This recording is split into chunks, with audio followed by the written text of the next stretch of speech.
Hi, in this video I'd like to spend some time talking about a topic that isn't really related to any particular module, but it's really important that you understand this topic before moving forward. The topic is comments. Okay, I want you to look at this program for a second and see if you can figure out what it does.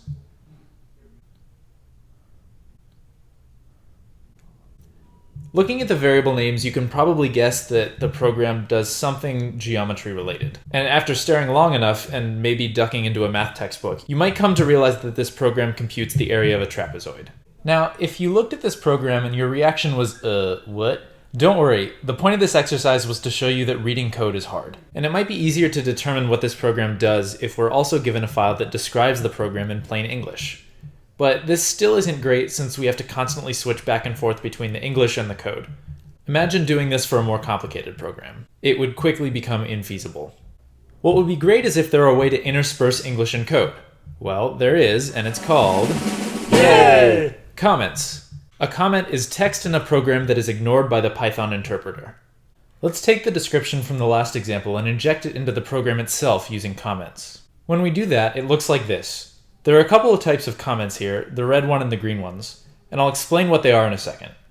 First, let's talk about how comments work.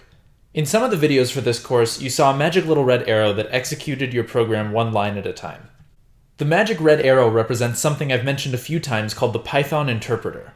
When you write a Python program, there is another program called the interpreter that goes through your program line by line and executes it.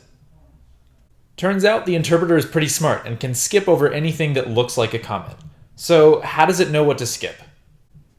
This brings us back to the two types of comments. The first type is a multi-line comment, so called because it can span multiple lines. When the interpreter sees three free-floating quotation marks in a row, it knows to ignore everything it sees until it sees three more quotation marks.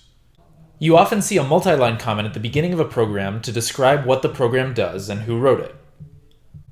Then you have the single line comment, which begins with a pound sign. When the interpreter sees a pound sign anywhere except in quotation marks, it assumes that it can ignore the rest of the line. Single line comments are commonly written in the code itself to describe specific parts of the code. As a programmer, you should always write comments in your programs for a number of reasons. First, out in the wild, programming is often done by teams of people rather than just one person. Comments will make it easier for your teammates to read and build upon your programs. Second, it's also probable that many projects you work on will be inherited by other people in the future. These people will need to determine what your code does. And third, comments make it easier for you to read your own code, especially if you take time away from it and then revisit it later.